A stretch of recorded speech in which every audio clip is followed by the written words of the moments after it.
Hello everyone. कुछ दिन पहले की ये बात है। मैं मेरी मौसी के साथ एक कार्यक्रम में गया था जहाँ मेरी मुलाकात एक महिला से हुई। मेरी मौसी से मुझे उसके बारे में काफ़ी कुछ पता चला और सच मानिए उसे सुनकर मेरी आंखें भर आई। आप भी पढ़िए क्या है उस बेचारी की कहानी। वह सिर्फ 17 साल की थी जब उसकी शादी एक ऐसे आदमी से करा दी गई जो उससे लगभग 14 साल बड़ा था। शादी के एक महीने बाद उसे पता चला कि उसका पति शराबी है। सच्चाई सामने आने के बाद वो हर रात उसके साथ दुर्व्यवहार मारपीट करता था और उसे अपनी माँ से पैसे लाने के लिए मजबूर करता था। जब वो इनकार करती तो लोहे की रॉड से उसे पीटता।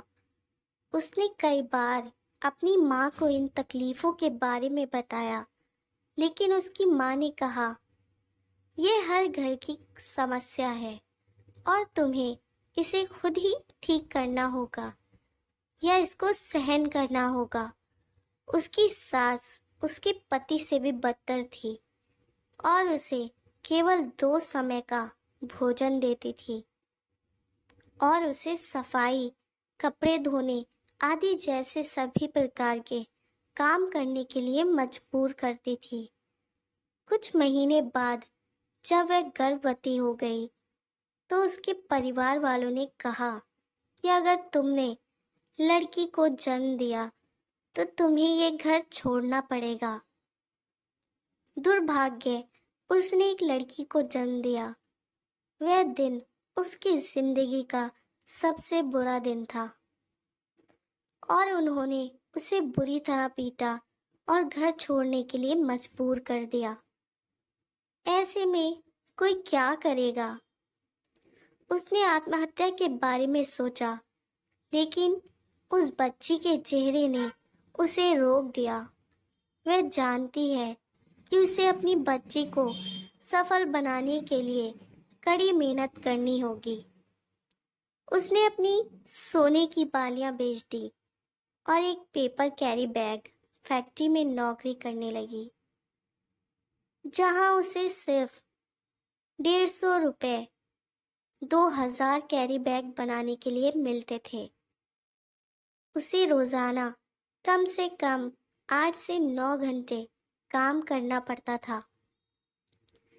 इस काम के साथ साथ उसने एक ढाबे में टेबल और बर्तन साफ करने का काम भी किया और उसने वहाँ रोजाना 5 से 6 घंटे काम किया और प्रतिदिन 100 रुपये वहाँ से कमाने में सक्षम हो गई।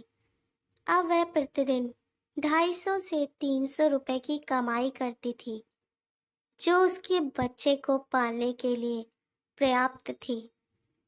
लेकिन कुछ महीनों बाद उसे पेट संबंधी कुछ समस्याओं का सामना करना पड़ा और इससे वह कमजोर हो गई।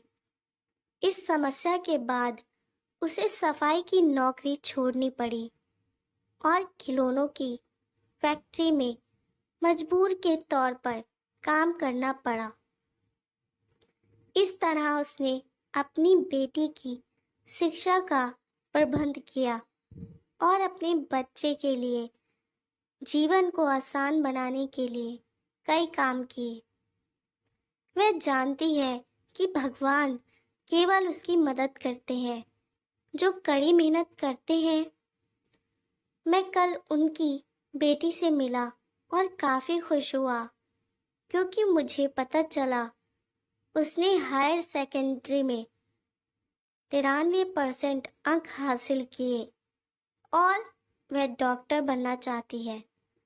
उसके पास उसकी बेटी के अलावा कुछ भी नहीं था और उसने अपने पति को छोड़ दिया और उसे कोई आइडिया नहीं था कि वह आगे क्या करेगी। लेकिन उसे खुद पर विश्वास था दोस्तों, आजकल थोड़ी सी समस्या आई नहीं कि लोग हार मान लेते हैं, डिप्रेस्ड हो जाते हैं या अपने जीवन को ही समाप्त करने की सोचते हैं। हमें इस स्ट्रॉन्ग महिला के जीवन संघर्ष से प्रेरणा लेनी चाहिए और इस बात को स्वीकार करना चाहिए कि संघर्ष ही असली जीवन है।